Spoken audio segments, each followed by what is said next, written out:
Thank you for joining. Elisa is coming on shortly, hopefully. All right. We're going to talk about her chapter and why she is sharing.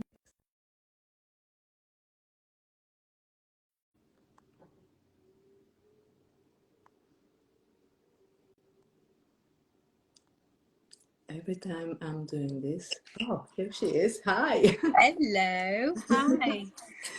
Phew. So good to see you. How are you? Yeah, really well, thank you. I'm just adjusting this so I can see myself. Yeah, really well. How are you? Good, good. Sunday morning, sunny outside. I can't complain.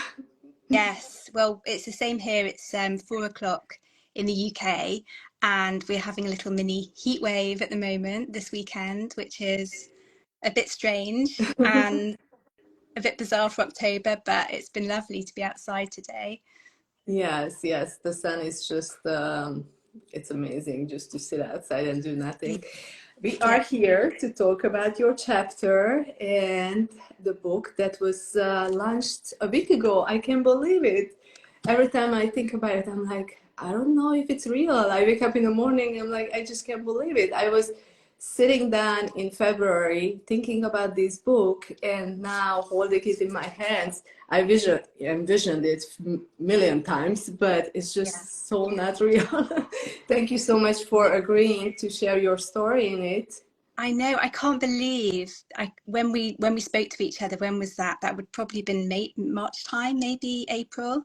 And I just feel that whole process of writing my chapter, and it was so cathartic and emotional for me to do. And there were times where I just thought I'm not going to be able to do this, and then other times where it just flowed, and I got to the end of it, and it was the first time that I properly sat down and really thought about everything that happened in the lead up to my diagnosis. So thank you, because it's been huge for me to do that and to write it, and then now to see the book.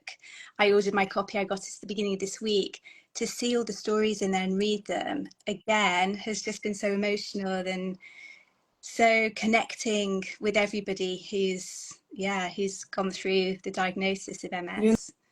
know, everybody who is not in the book but reading the book and messaging me, all the messages just so I can't even describe. Like I was crying when I was reading your story and everybody else's story, and I'm still crying when I get reviews on the book.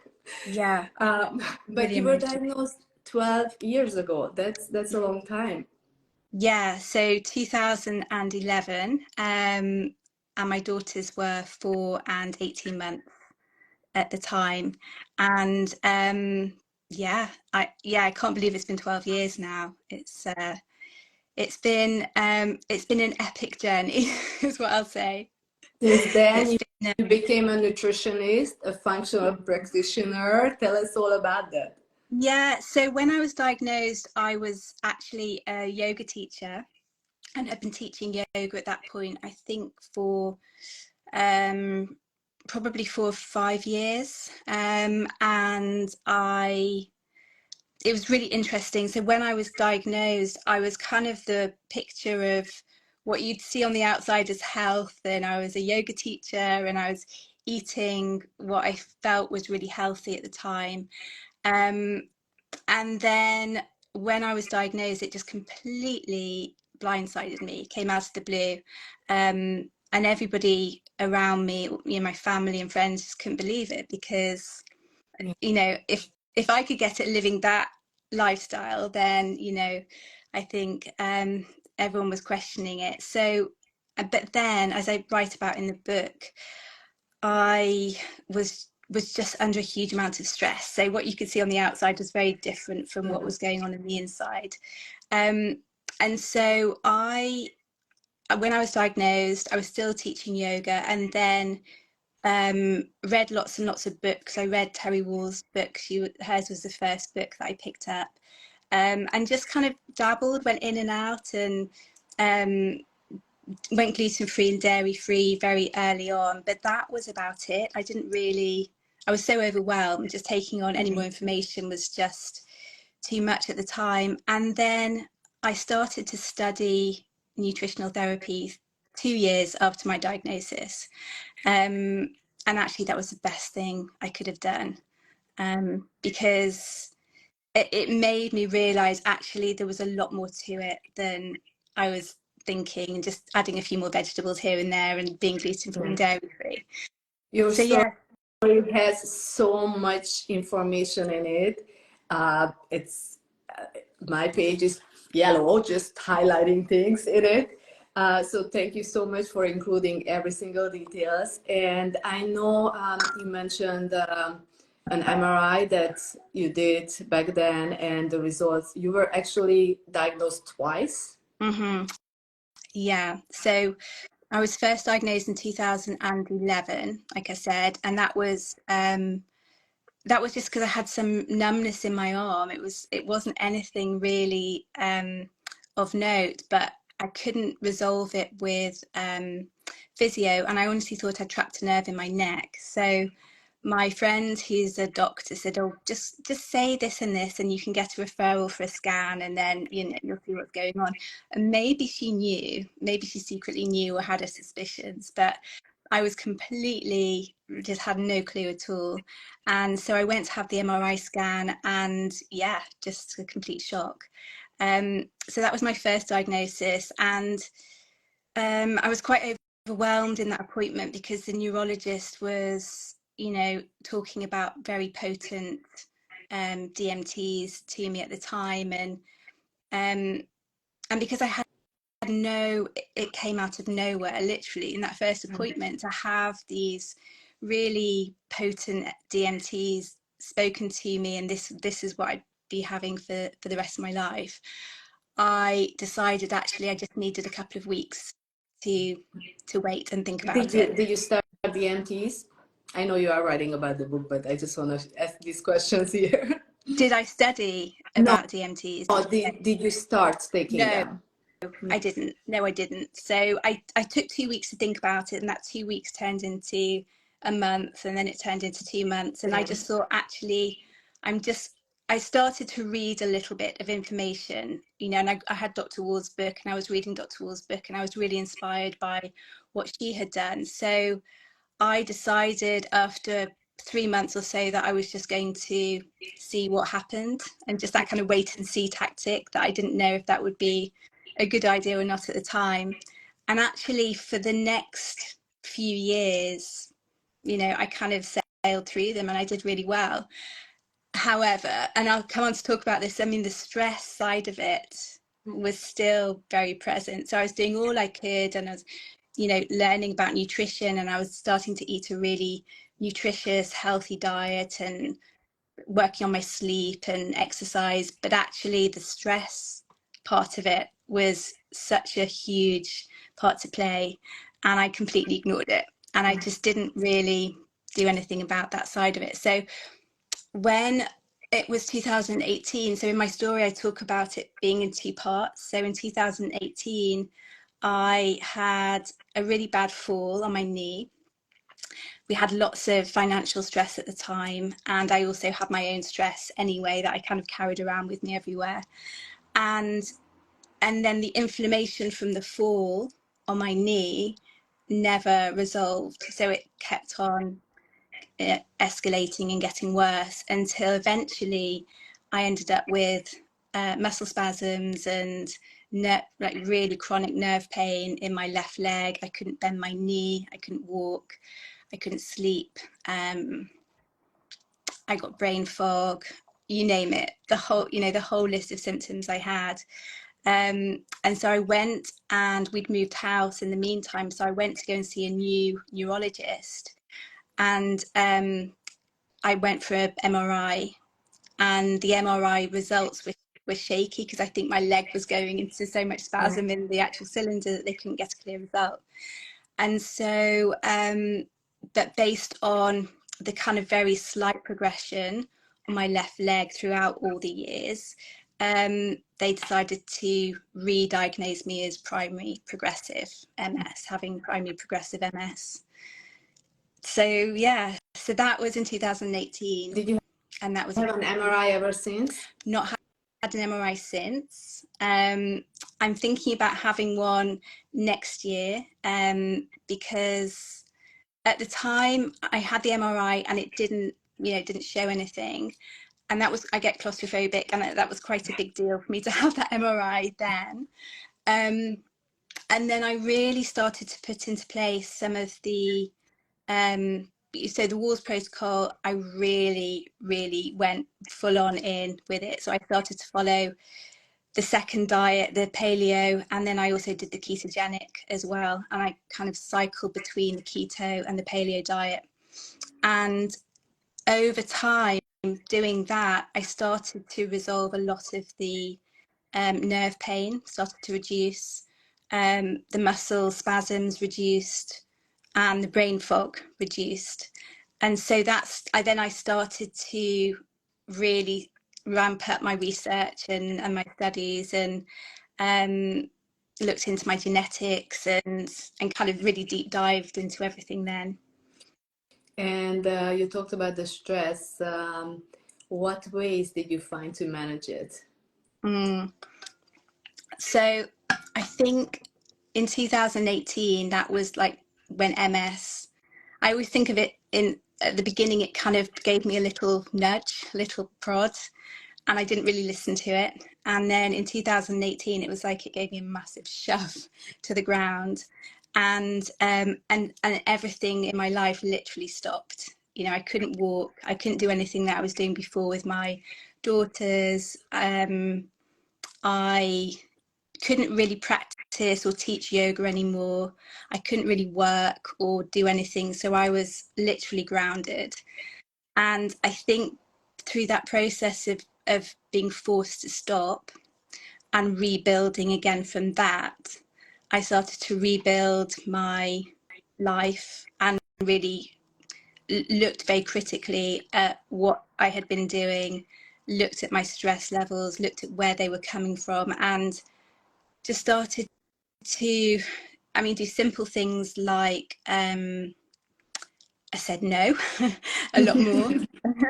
Yeah. You know, I was always a sort of yes person before, a chronic people pleaser, didn't want to offend anybody. And I just started saying no, because I couldn't do a lot of the things, but also when I started to say no, I realized how much better I felt not doing those things. So that was a big part of it as well. And just really stopping to listen to what my needs were for the first time ever, really.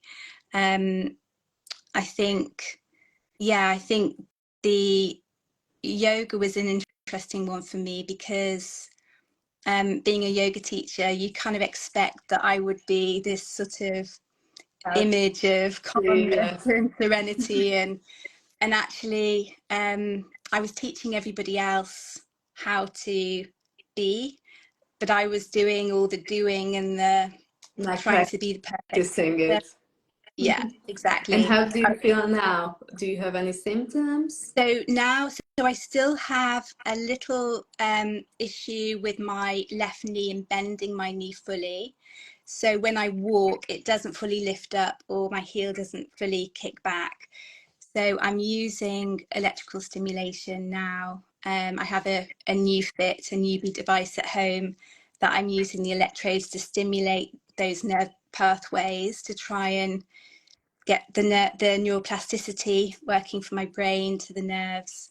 So I've got functional exercises to do, lifting my knee up and kicking my heel back and getting the direct current of electricity working through the nerves at the same time. So that's been a recent thing. We went to Austin in Texas in April to New Fit and brought the device back. And so that's been a few months, but I've seen some beneficial changes in that my knee can come up a bit higher, my heel can kick back a little bit more. So it's slow and steady progress. Yeah. And I need to be really consistent with it, but I'm starting to notice it. That's great. I'm so happy to hear that. I feel like we covered the main points that you are writing in your chapter, but it goes so much deeper and it has so much more information, sharing books that you read, people that you were inspired by. Yeah. So this is just, but I just wanted to make sure we cover that you are feeling great and you are sharing this story because you want to help others that, yes, you have relapses.